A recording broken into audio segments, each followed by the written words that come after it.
नमस्कार।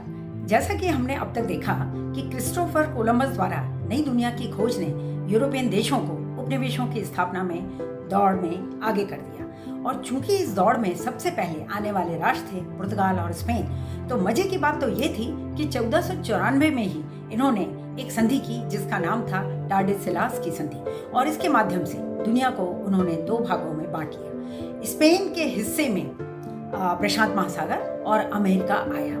एक और शब्द जो इस समय सुर्खियों में था वह था एल डोराडो।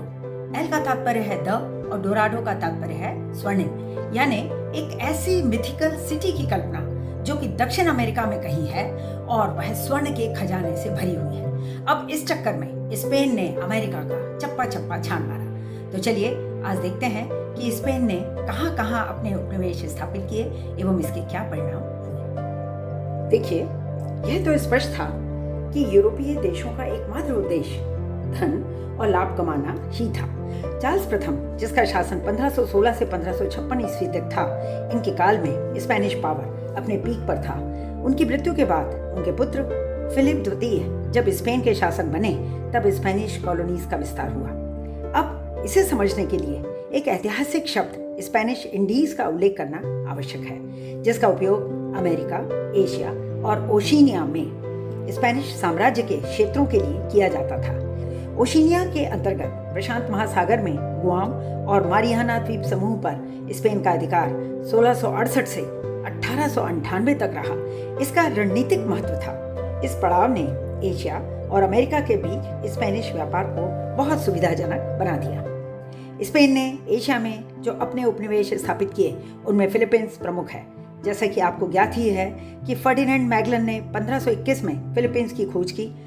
यहाँ स्थानीय नेता लापू लापू के खिलाफ ईसाई धर्म के प्रचार के लिए लड़ाई लड़ी गई और इसमें मैगलन की मृत्यु हो गई। स्पेनियों ने यहाँ के प्राकृतिक संसाधनों का खूब दोहन किया। 1898 में जाकर फिलीपींस स्वतंत्र हो सका था। अब लेते हैं अमेरिका को। तो कोलंबस 1492 में अपनी पहली यात्रा के दौरान बहामास द्वीप पर पहुंचा था और कैरिबियन सागर का सबसे बड़े द्वीप क्यूबा पर 1511 में स्पेन ने कब्जा किया और उसे अपना उपनिवेश बनाया। यह 1898 तक स्पेन के अधिकार में रहा।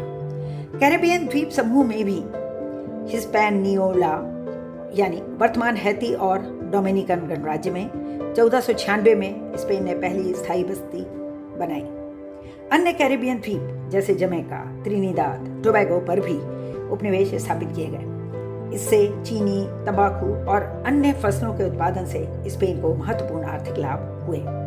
फिलीपींस में अपने पैर जमाने के बाद उत्तरी अमेरिका में कोलोराडो बेसिन तक स्पेनिश पेनिट्रेट कर गए। इसके बाद कामा रेगिस्तान से चिलो द्वीप तक पहुंचे। स्पेनिश अभियानकर्ता ने मध्य अमेरिका, जिसमें Guatemala, Honduras, El Salvador, Nicaragua और कोस्टा रिका शामिल हैं, साथ ही उत्तर अमेरिका के दक्षिणी हिस्सों जिसमें कैलिफोर्निया, एरिजोना, न्यू टेक्सास आदि शामिल हैं, इन पर भी अधिकार कर लिया और यहाँ दासता को बढ़ावा दिया। लेकिन स्पेन का उपनिवेशवाद मैक्सिको में एज़टेक और पेरू में इंका सभ्यताओं के विनाश का भी दोषी बना। स्पेन ने मैक्सिको में 1554 में एज़टेक एम्पायर को जीता। मैक्सिको शहर एक लगून पर स्थित था और एज़टेक की राजधानी टेनोच्टिटलान थी। स्पेनिश विजेताओं ने भी इसे अपनी राजधानी बनाया, जो आज की मैक्सिको सिटी है। एज़टेक की एक समृद्ध संस्कृति और इतिहास था। उनके स्टोन टेम्पल्स और पिरामिड थे। कैनाल्स का अच्छा नेटवर्क था। वे सन गॉड की पूजा करते थे और उनके योद्धा हेड ड्रेसेस पहनते थे, जिसमें विभिन्न पक्षियों जैसे ईगल या क्वेजल, जो एज़टेक संस्कृति में पवित्र माने जाते थे, जो सैन्य प्रतीक भी था और माइथोलॉजी में योद्धाओं की स्पिरिचुअल पावर का भी द्योतक था।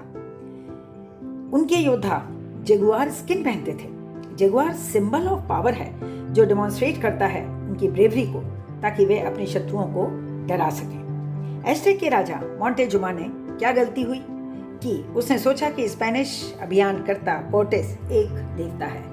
Cortez is a God.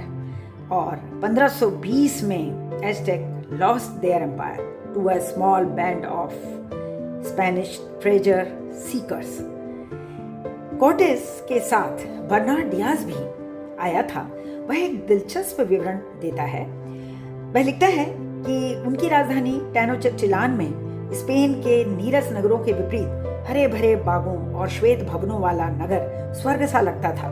इन अद्भुत दृश्यों को देख हमें समझ नहीं आता कि क्या यह वास्तविक भी है। मैक्सिको में अमलगम की शुरुआत के कारण लो ग्रेड अयस्कों का उपयोग किया जा सकता था। इससे खदानों की गतिविधियों में काफी वृद्धि हो गई। जब गोल्ड फीवर या सोने का बुखार कुछ शांत हुआ तो स्पेनिश उपनिवेशवादी भी पुर्तगालियों की ही तरह कृषि की ओर मुड़ गए। उन्होंने गेहूं, मक्का, जौ और कभी कभी चावल बोया। एक अत्यंत महत्वपूर्ण जानकारी निकल कर यह आती है कि चॉकलेट स्पेन का पसंदीदा पेय बन गया था। मैक्सिको पर कब्जा करने के बाद स्पेनिश अभियानकर्ताओं ने पेरू की विजय की। इसे फ्रांसिस्को पिज़ारो ने जीता था और इंका सभ्यता को नष्ट कर दिया। इंका साम्राज्य वर्तमान पेरू, बोलाविया, इक्वाडोर और चिली के साथ ही साथ अर्जेंटीना के कुछ हिस्सों में फैला हुआ था। 1400 में पचकुटी की लीडरशिप में इंका साम्राज्य का विस्तार हुआ। 1525 में यह साम्राज्य अपने चरम पर था। 1530 के दशक में फ्रांसिस्को पिज़ारो के नेतृत्व में स्पेनिश लोग सोना ढूंढते हुए आए और फिर वही हुआ, स्थानीय आबादी का शोषण और उनकी संस्कृति का विनाश। स्थानीय लोगों को शारीरिक रूप से बेदखल कर दिया गया और उन पर जबरन श्रम थोपा गया।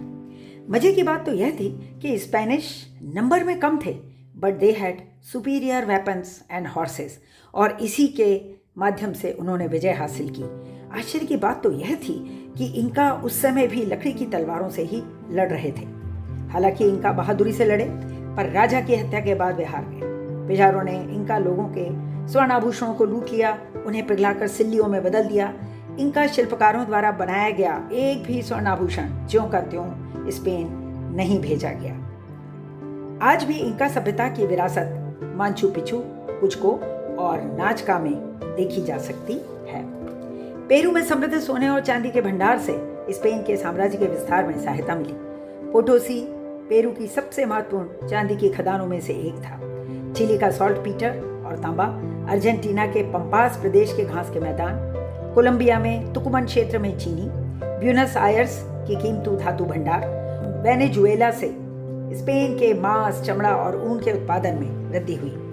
पुएब्ला फ्यूचर ग्रैंडरी ऑफ मैक्सिको कहलाया और एक मॉडल टाउन बन गया। इस तरह हम इस निष्कर्ष पर पहुंचते हैं कि नवीन सामुद्रिक मार्गों की खोज के कारण भूमध्य सागर का महत्व कम हुआ, व्यापार पर वेनिस का दबदबा कम हुआ और स्पेन को गोल्ड, ग्लोरी और गॉड, इन तीनों की प्राप्ति हुई। तो चलिए फिर मिलेंगे अगली कड़ी में। स्पेन के औपनिवेशिक विस्तार के और क्या परिणाम हुए और साथ ही साथ एक वैश्विक शक्ति के रूप में उसका पतन कैसे हो गया, इस पर चर्चा करने के लिए।